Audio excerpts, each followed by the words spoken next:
This is no longer sanctions on Venezuela. This is a bid to seize control of oil coordination across the Atlantic, because the Venezuela operation is not happening in Caracas. It is happening along the corridor of sea lanes, insurance, courts, and tankers. The pivot point, Washington declares Venezuelan oil will be sold under a U.S.-controlled mechanism indefinitely. And it comes with an opening number. 50 million barrels will flow to the United States immediately and continue without end. This is how power works in 2026. You do not need to seize the oil fields. You only need to seize the outlet. In this model, the outlet is ships, ship flags, transshipment ports, arrest warrants, and insurance risk. Once you control the outlet, you control the cash flow. And once you control the cash flow, you control politics. At the center of the story is Venezuela-linked heavy crude, the kind Gulf Coast refineries were designed to process.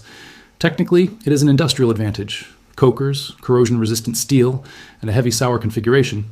Strategically, it is leverage. If heavy crude returns, the United States reduces dependence on other sources. And in exchange, Washington holds Venezuela's switch.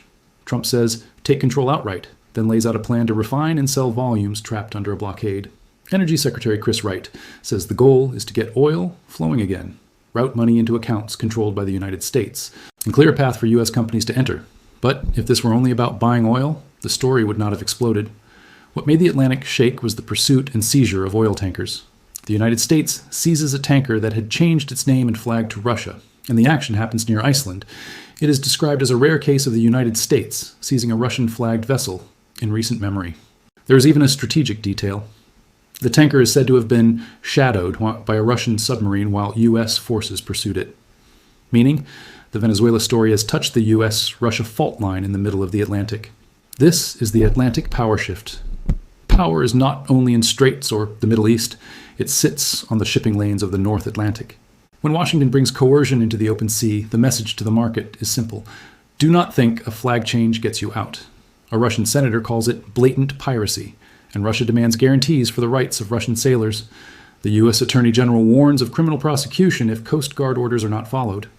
You're watching a combined machine, federal courts, the Coast Guard, and European Command. And when law travels with naval power, sanctions become a selective blockade mechanism. Now look at the economics. Why is Venezuela so easy to bend?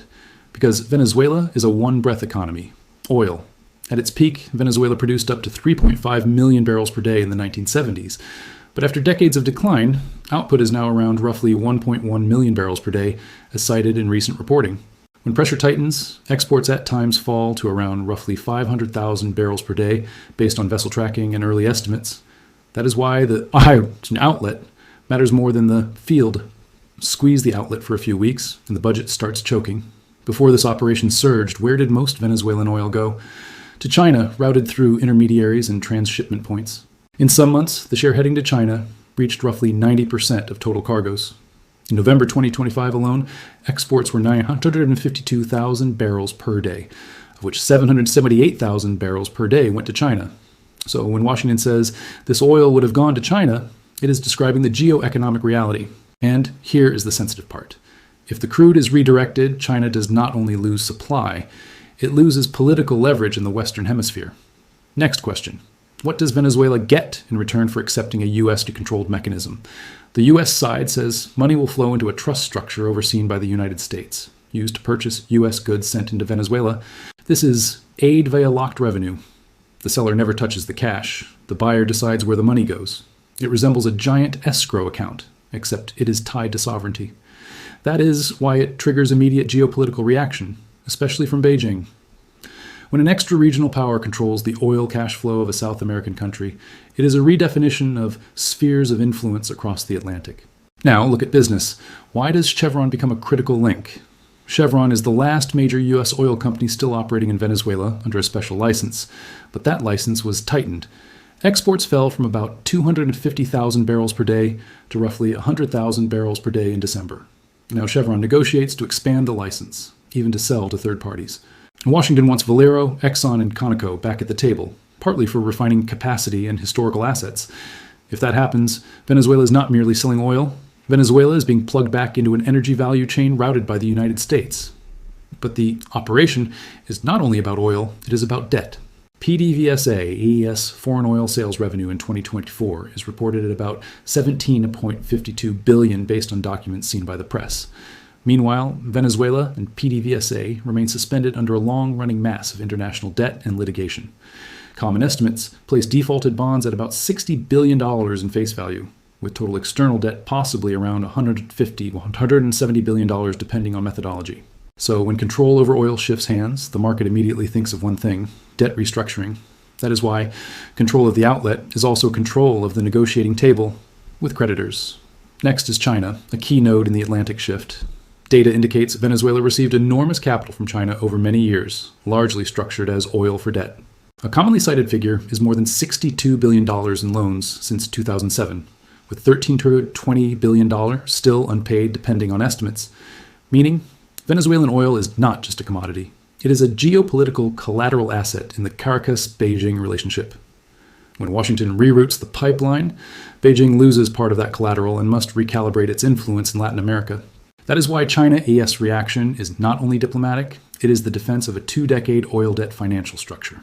And now you see the paradox. The United States tightens pressure, yet simultaneously wants Venezuelan oil to flow again. Not out of sympathy for Venezuela, but because Washington wants coordination power: who buys, how much they buy, and where the money goes. Reports describe Trump even considering a model of exerting influence over PDVSA to affect global oil prices, with a target around $50 per barrel. If that is true, Venezuela becomes a pressure valve for global energy prices. But the hand on the valve is in Washington. This is power in its modern form. Not OPEC deciding alone, but whoever controls the real flows across seas and contracts.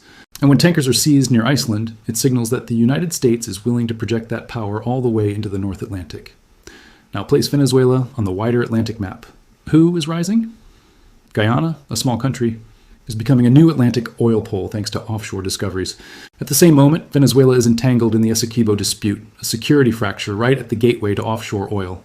International court warnings and Guyana's reactions frame the dispute as a direct sovereignty threat. So the Atlantic shift is not just Venezuelan oil returning to the U.S. It is an entire regional rebalance involving Guyana, Brazil, CARICOM, and extra-regional powers. When Washington increases coercive presence at sea, smaller states understand that shipping lanes are now places where power is enforced, not merely negotiated. Return to the tanker seizures. Why do they matter so much for insurance and shipping? Because maritime insurance prices risk based on the probability of intervention. And that risk has surged.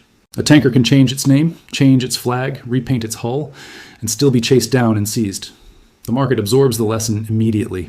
Evading sanctions is no longer paperwork. It is a risk of interception at sea. When that happens, every intermediary demands deeper discounts, and Venezuela is forced to sell cheaper. This is a blockade tax. Without firing a shot, national revenue evaporates through discounts. And we have not yet discussed the social variable: Venezuelan migration. Latin America and the Caribbean are hosting millions of Venezuelans, with global displacement nearing 8 million. When oil outlets are locked, budgets shrink and migration pressure rises. So the oil operation is not only geopolitics. It directly affects borders, labor markets, and social stability across the continent.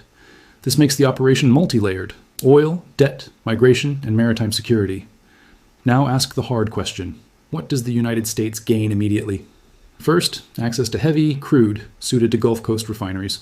Second, leverage over China, as volumes once bound for Asia are redirected. Third, deterrence against the shadow fleet. Changing flags does not save you. Fourth, an oil price lever. By controlling the rhythm of sales, Washington can shape market expectations. And fifth, restructuring leverage. Anyone who wants a post-Maduro settlement must pass through a U.S.-designed mechanism. But what is the cost? First, the risk of maritime confrontation with Russia, especially when vessels are shadowed by submarines. Second, pushback from China over sovereignty and oil for debt interests. Third, a legal precedent. If this works here, other countries will fear extraterritorial coercion.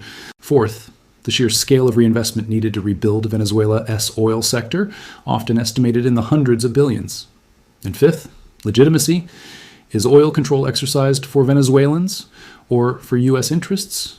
That question ignites political debate everywhere. To grasp the depth of the Atlantic shift, remember one historical detail. In 1997, Venezuelan oil exports to the United States peaked at around 1.4 million barrels per day, dominating production. By 2018, flows to the U.S. had fallen sharply as politics and competition reshaped markets. Now Washington does not just want to buy that flow back. It wants to lock it in with law and naval power. That is the difference between commerce and power. Commerce is price. power is deciding who gets delivery. The key word is indefinitely. When a great power declares it will control another country's oil sales without an end date, it is redefining sovereignty in the language of cash flow. It also redefines investment risk. Any company entering Venezuela must understand it is operating behind a gatekeeper. Chevron's license negotiations are no longer corporate matters. They mark the boundary of power between the White House and Caracas. When Exxon or Conoco are mentioned, it signals an attempt to rewrite an entire ecosystem of assets nationalized 2 decades ago. In other words, this operation is a rewrite of historical contracts, under the terms of whoever controls the sea lanes. And Venezuela, what cards does it hold? Its card is heavy crude, something the world still needs and many refineries cannot quickly replace. But when the outlet is locked, that card becomes a weakness. PDVSA has already faced stranded cargoes and deep discounts after tanker seizures. And when diluents from Russia are disrupted, production faces additional technical barriers. In that position, cooperation becomes a short-term survival condition, even if sovereignty remains the long-term question. This is the most unsettling ending to the story. It does not require total war. It only requires a sequence of actions: seizing tankers, conditionally loosening licenses, locking revenue, rerouting flows. When combined, a petrostate can be transformed into a contract supplier under coercion. That is the Atlantic power shift, the Atlantic returning to its old role, not just an ocean of trade, but an ocean of enforcement. Venezuela is only the test point. The next case could be anyone dependent on sea lanes and a single revenue stream. If you want to understand this century, look at where a tanker was seized near Iceland, because that is where oil, law, and naval power converge. And when those three meet, oil prices become a branch of power, no longer just supply and demand. Now we peel back the oil-selling mechanism. Who sells, who buys, and who holds the money? The New Deal points to a very specific figure, about $2 billion worth of Venezuelan oil headed to the United States. But what matters more than the $2 billion is the structure of the transaction. Washington is discussing auctioning cargo lots so multiple U.S. buyers can participate, meaning PDVSA doesn't freely choose customers. It has to go through a playing field set by Washington. In the discussions, another sensitive idea appears. Venezuelan oil could later be used to replenish the Strategic Petroleum Reserve. If that happens, Venezuela wouldn't be selling only to private buyers. It would be selling into the U.S. Strategic Reserve. And once oil goes into the SPR, it becomes a security asset, not a purely commercial commodity. This is a power shift. Caracas becomes a strategic supplier, but the valve is in Washington. In the short term, the market impact was visible. U.S. oil prices fell more than 1.5% after the deal announcement. The market heard the message. Supply may rise, but it rises on political terms. So why did the U.S. choose to sell the stranded oil first? Because it's oil already inside the system, stuck by the blockade, requiring no immediate reinvestment. You don't need to drill new wells to get 30, 50 million barrels. You just need to release inventory. And Trump used the language of power. Venezuela is turning over that oil to the United States. Turning over sounds like a handover, not a normal commercial contract. It signals this is a controlled asset, not a freely traded one. Now return to the sea lanes. Why did the Marinera case change the Atlantic tempo?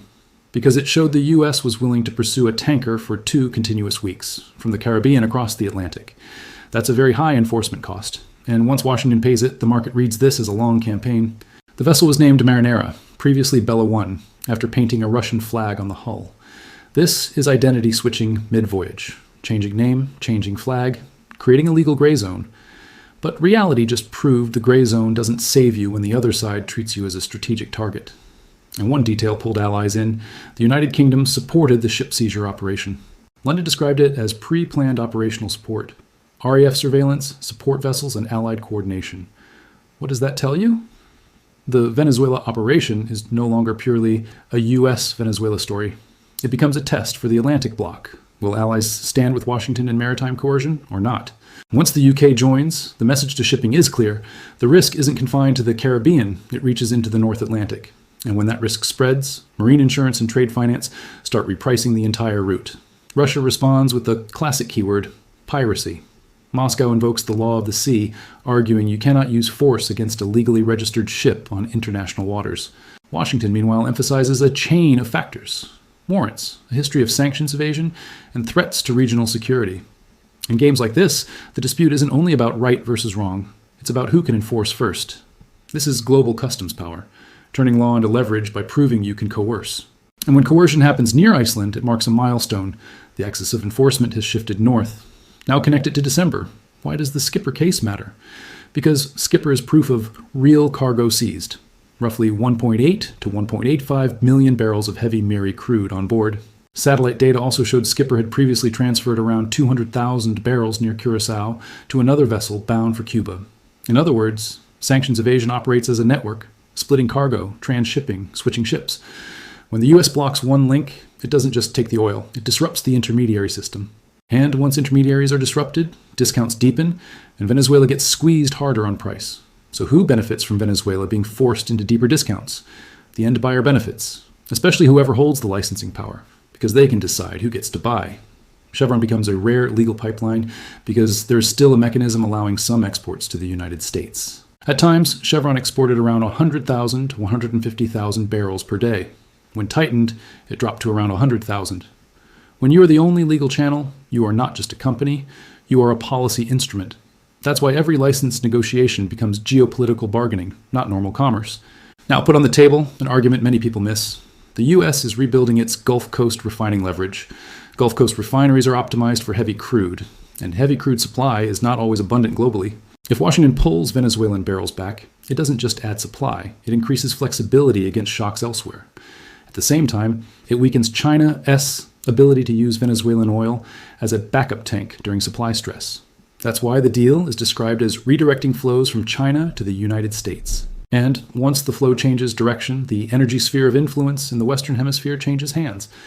China responds with a very clear diplomatic phrase, opposition to unilateral bullying.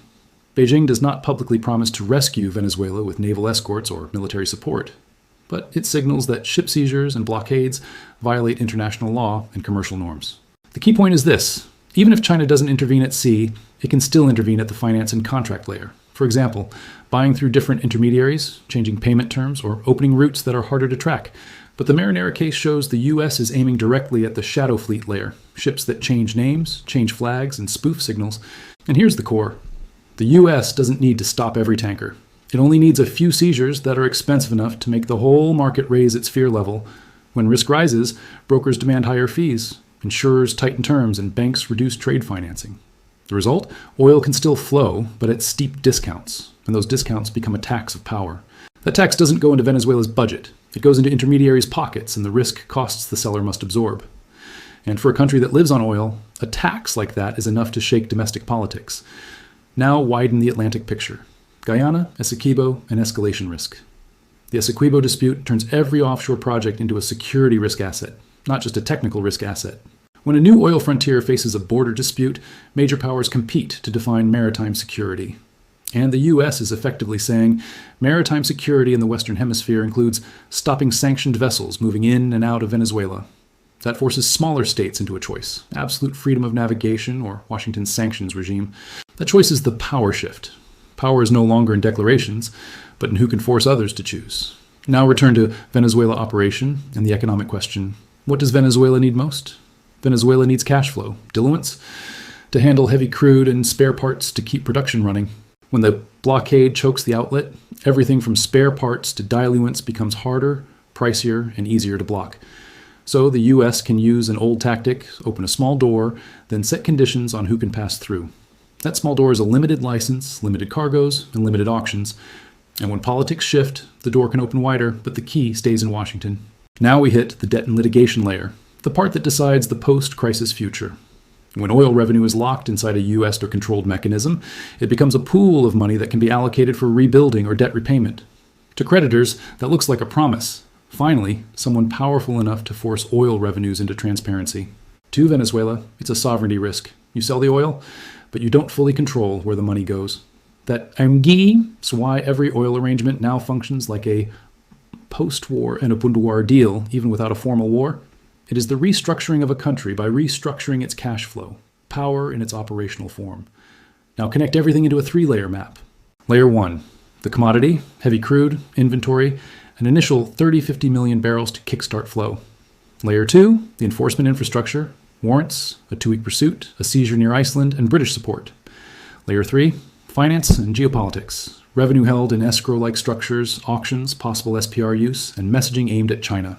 When those three layers stack, Venezuela becomes an Atlantic control point, not just an exporter. And that, to US, why the campaign shifts the balance. Power moves from who has oil to who can force oil to move under their rules. If you want to predict the next step, don't stare at Caracas. Watch shipping routes, insurance, and licenses. That is where power is rewriting the Atlantic map.